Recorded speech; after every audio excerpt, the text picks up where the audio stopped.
So the Rise of the Beast Super Bowl spot came out last night, and it was very Porsche-centric, wasn't it? Product placement makes the world go round. But it made me think about the alt modes of all of the characters in Rise of the Beasts. So in this video, I'm going to go through all of the alt modes that we know about so far, and talk about why each bot chose that particular alt mode. So hit like on the video, get subscribed if you aren't already. My channel is like monsters and robots, basically. Robots and monsters, basically. Whatever you want to call it, basically. Let's start with Stratosphere. Now, we hadn't seen this guy up until now, and if this is Stratosphere, it looks like they've really brought his size down from what we've traditionally known him to be. Now, I was thinking that his vehicle mode would be either a C-17 or a C-5, which are these ginormous cargo planes, which I think is the same kind of plane that Optimus jumped out of at the beginning of Revenge of the Fallen.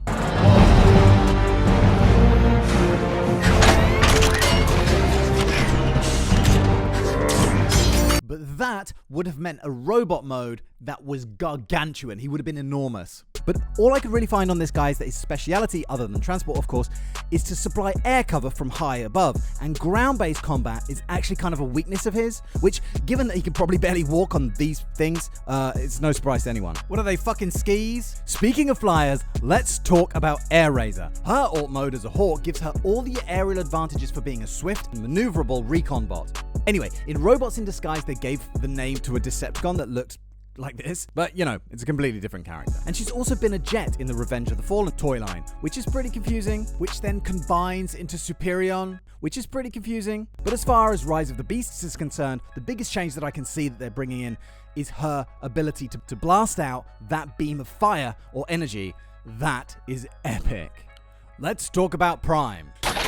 So here's Prime's Freightliner FL86 mode that we also see at the end of Bumblebee. It's a nod to the classic design, which I'm pretty happy about, but to be honest, I also really like the first Bayverse truck, the Peterbilt 379. These things just have a real presence about them. This one here, the Western Sat one, not crazy about it. I still don't know why they changed to this. Oh wait, no I do. Corporate sponsorship. But back to the Freightliner, I love the bull bars. I've always loved these chrome fuel tanks on the side. But also, this here animation is clearly not the final movie transformation. I would hope that there's a great more detail going on in the movie. For example, the windshield kind of just pops up with the roof. The wheels just kind of pop out from nowhere from underneath. It's obviously just a screen overlay onto a live image. There's no shadow underneath it. It's even cut off here at the side of the screen. And Primal even goes over this woman here. She's just like giant monkey jumping around again. So why did he choose this truck mode? Loads of presence, loads of horsepower, dependable, but can probably also be more maneuverable and faster than you think. Okay, onto Primal. It looks like Primal looks most like his Beast Wars Season 1 roots here, before everything went transmetals and he turned into a big shiny blue monkey on a hoverboard. Then we had this guy, before going to the Beast Machines look, where I don't know what they were thinking with this beast mode at all.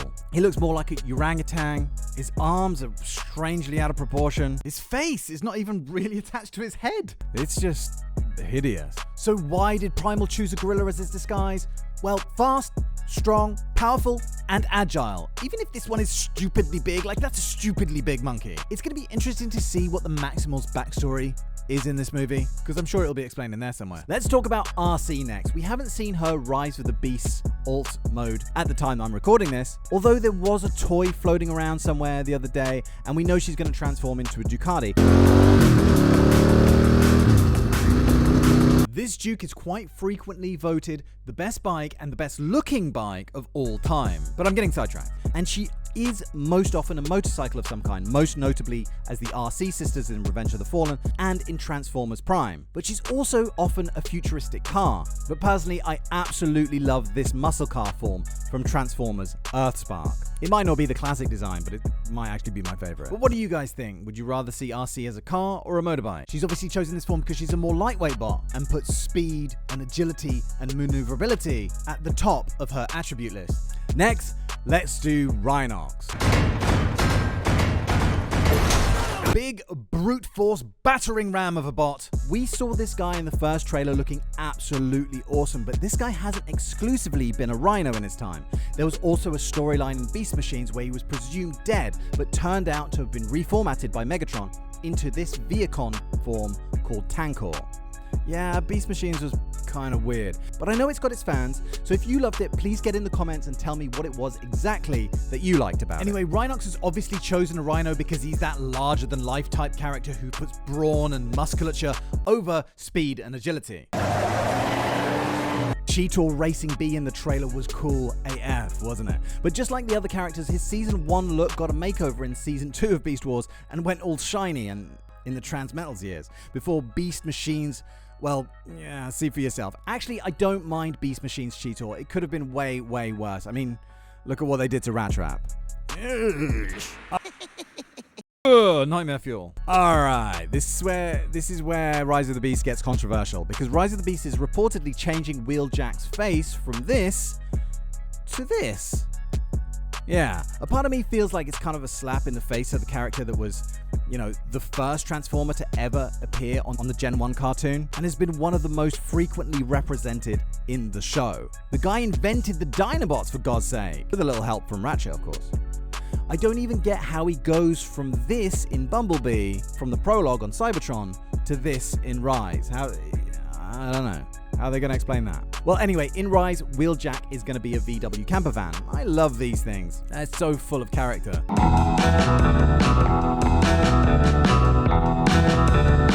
But he's most often associated with a Lancia Stratos Turbo 5. Not only in G1, but also in Transformers Animated, and Transformers Prime, actually, where it's a little bit more of a sci-fi take on the vehicle. Then there's Dark of the Moon, which they were like, fuck all that. They turned him into this kind of nutty professor type guy, and had him transforming into this S-Class. That was kind of a sneeze in there. That's not how I sneeze, okay? I was just trying to stop myself from getting snot all over my microphone. I'm not a weird sneezer! It had him transforming into this S-Class, or is it a Maybach? Anyone know? Anyone care? But going back to G1 for a second, he also even had a sort of hovercraft mode, which was just so cute. Mirage is going to be a silver Porsche 964 in Rise. Bad boys, what you gonna do? What you gonna do when they could... You get the reference, right? You don't get the reference? I'll just put a clip in there. Just punch it, man. Just punch it, go! Wait. Is this car porn? But he's mostly been a Formula 1 car and a Ferrari 458 Italia in Dark of the Moon and Age of Extinction. But the name Mirage has also been used for a Vehicon in Beast Machines, a Minicon in Armada, and even this speedboat in Energon. My memory's a little fuzzy on this, but I seem to remember that he can use his holographic ability to change his appearance to look like other bots. But don't quote me, I might have just dreamt that. So why did he choose the Porsche? It's fast, needless to say. It's got character. It's agile, needless to say. So it's performance, but also still looks kind of fun. You know, it doesn't look stupidly aggressive. Fun. Needless to say. Let's do Bumblebee. Did someone just call you? So am I right in thinking that Bee is everyone's favorite? Like, I like Bee, but you know, he's far from my favorite Autobot. His alt mode has always been a car or some kind of car. Obviously the iconic VW Bug.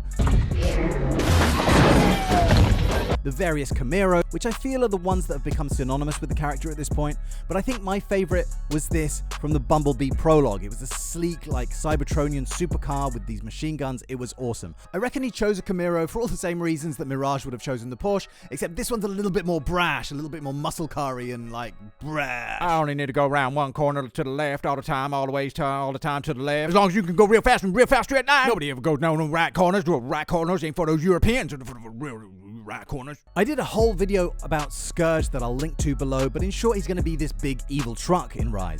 And I cannot wait for the toy for this one, especially the third-party toys. He's going to be quite something. But he's been a few different things in Days Gone By. He was one of Cyclonus' guys in the cartoon, turning into a space skiff. And also this tanker truck. But you know what? Check out that video for more deets. Why did he choose this alt form, I hear you say? Because he saw the movie Duel! And it left a lasting impression. Ninjabot Nightbird is going to be a Nissan Skyline in Rise. She's normally associated with a kind of futuristic car, my favorite being this one. It looks properly Cybertronian and warlike. It's awesome. I don't know if there was ever a screen representation of this particular version. I know that she is generally one of the more obscure characters from the Transformers backlog, so I wouldn't be surprised if not. Alright you guys, that is all for now. Let me know which is your favorite alternate mode, not just in Rise of the Beasts, but Transformers overall. Make sure you're subscribed to the channel, and I will see you very soon for the next one. Thank you very much for watching, and cheerio, bye. Just on a serious note, I am not a weird sneezer.